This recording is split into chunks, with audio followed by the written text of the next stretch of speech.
is a VA?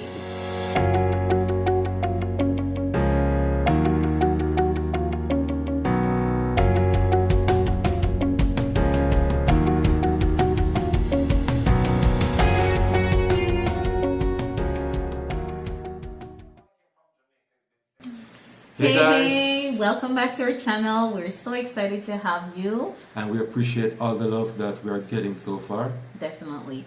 Alright, so in this video, we're going to define who is a VA. Because what's the sense in starting a channel without actually defining the person that you're going to actually help? So a virtual assistant is a person who offers service to business owners or entrepreneurs from a remote location. So once you are remote, it doesn't have to be at home, because we have some virtual assistants who are in digital nomads. They travel all over the world and they do co-working spaces. So it doesn't have to be at home, but once you're providing a service to business owners or entrepreneurs, you are considered a virtual assistant. So there you have it. That's what a virtual assistant is.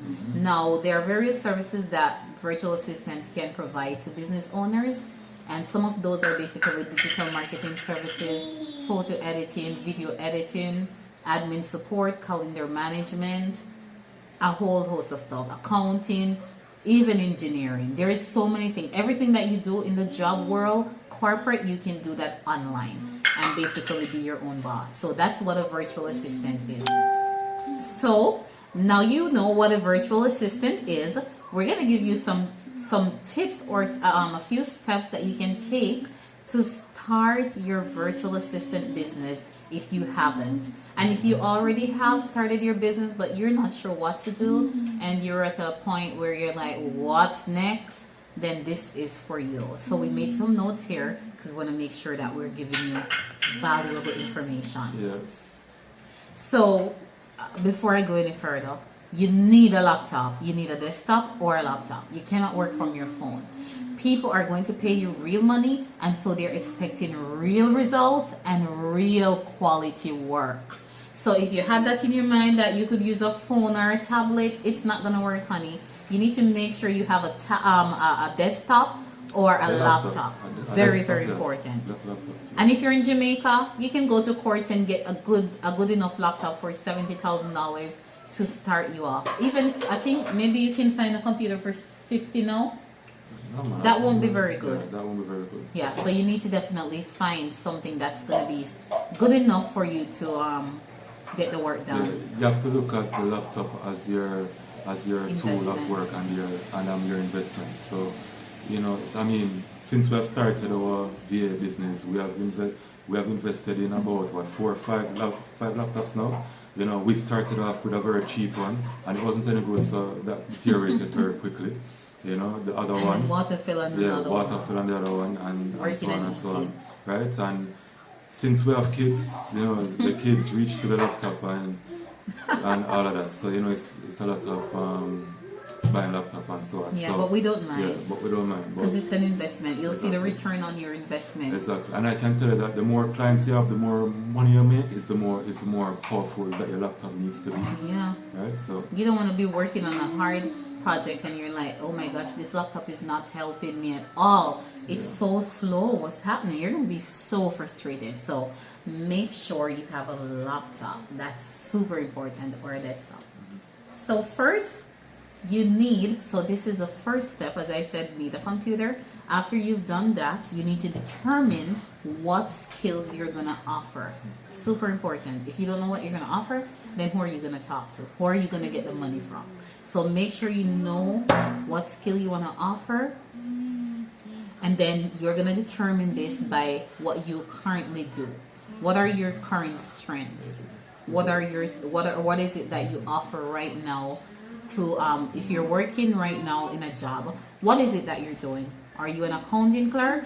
If you're an accounting clerk, a great way to start in the VA world is offering accounting skills to entrepreneurs. Every single entrepreneur needs a an accounting clerk. If you're going to offer your services to international clients, which is the most profitable, to be honest, you need to maybe learn a few of the tax laws in America and basically all those stuff. But if you do accounting, that's a great way to start. It's start where you're at, and while you're at it, while you're building and gaining experience, you can add more skills to your portfolio. And we'll talk more about portfolio soon. You can see our little girl is right here, one of them. Yeah. This is what we work with every single day. As I told you before, this is not going to be all pretty, like it's so, like, it's not going to be perfect. We're going to give the truth to you, and that's it. We're not going to pretty up anything and act like we're perfect, because we're not. We're going to literally show you how a day-to-day operation from home goes. Yeah. All right, so yep, now that you have that, remember your skills, very important. Yeah. And as you grow, you can add more skills to your portfolio. Yes. So yes, and just a note, I mean, my wife, she briefly touched it, learning the various skills and so on, right? So just get familiar with the different skills in different industries. As she said, in the accounting industry, QuickBooks is a good skill to have, that is, widely needed, and yeah, so on. and if you're offering to international clients, you need to learn PayPal, Wave Apps, Stripe, and FreshBooks, all those. You can literally, I'm going to give you a free PDF. It's in the description below. You can go there, click on the link, and add you'll need to add your email, and then I'll send you the checklist, and that will have some of the tools that you'll need to learn. And if you're going to offer bookkeeping or anything of that sort in accounting, you need to make sure that you're learning the payment systems in America. Yes. Or internationally, because Canada, America, and England, they use the same thing, same stuff. So that is all good. Now, secondly, how much do you want to charge per hour? Now, charging clients can be done on a per hour basis, or you could even charge per project as well. But I would recommend that starting out, as a new VA, charging per hour, I think, based on experience, charging per hour is more feasible now, because you're just getting a feel of the industry. You are just feeling out what it's like working with a client, the amount of workload, and so on and so on. And then as you gain more experience, then you can charge with packages or per project. And if it's a long-term job, maybe you can go 8, because then you're getting 8 times 40, and in Jamaica, that's a good amount to start with. Yes. So just know what you are worth and what is reasonable. And if it's long-term, then yeah, you can try that. Yes. But as you grow, you want to increase because you're growing. Definitely. Yeah. As you are getting more experience in the VA world, then you'd want to increase that rate. So after you've decided, okay, this is what I'm charging, you need to create a portfolio. You can create a free portfolio on different websites. You can do that on Wix, Squarespace. Canva is what I use because it's really simple. So I will do another video demonstrating how you can create a free portfolio on Canva. So look out for that video. And I'm going to make sure it's free. So it's all free, nothing charged. Take it while you can. Great, yes. And next, right, after you create your portfolio, it's time to define your ideal client. Who do you want to serve? And a great way to define this is to think about your passion and who you think you would want, who do you think would actually want those services, your services. So, say for example, if you are an architect, right? I know that architects work with CAD. CAD is a drawing software that people it's a tool online that you can use to basically do drawings and so on, right? And so therefore your ideal clients might be in the design background. You might want to work with other designers like architectural firms. You might want to work with project managers and so on and so on. So those are the clients that you would search for, like online and so on. Yeah, and we'll do another video specifically for how to niche and how to find your clients. So make sure you click that little bell right there, because you don't want to miss one video. You want to make sure that you are always getting our notifications, because you don't want to miss anything. You don't want to miss anything. I'm telling you, I'm extra, but yeah, you don't want to miss anything. Yes. So make sure you're subscribed. Make sure you comment below if you like the video or not. It's no problem. Just take the value and apply it to your life. So moving on. Yeah, make sure you're subscribed. I keep saying that because you don't want to miss a thing. All right, so after you've defined your ideal client, what's the next step? How do you connect with them? You're wondering. How the hell do I connect with these people? Because I'm not confident. I don't know what to do. I'm in Jamaica. They may think I am in the third world, so I don't know how to do good work. But Lord have mercy, don't you ever say that. You need to make sure that you're confident. Confidence is the key. Make sure that you are always confident in yourself, and that's a start. That's a whole nother video, but yes, make sure you're confident. But how you can connect with your ideal clients is basically on social media. They're hanging out everywhere. They're on Facebook, Instagram, LinkedIn, Twitter. They're every single where. They're on Snap. It depends on who you want to target. For example, if you're targeting real estate agents, you're gonna go on Instagram because that's where they hang out most. That's what I think. As well as photographers, they're hanging out there most, so you want to connect with them there. Now they're also on LinkedIn, so you have to decide where they are and where they basically post most on a daily basis. So yeah, that's it for how to find where they connect and how you can connect with them.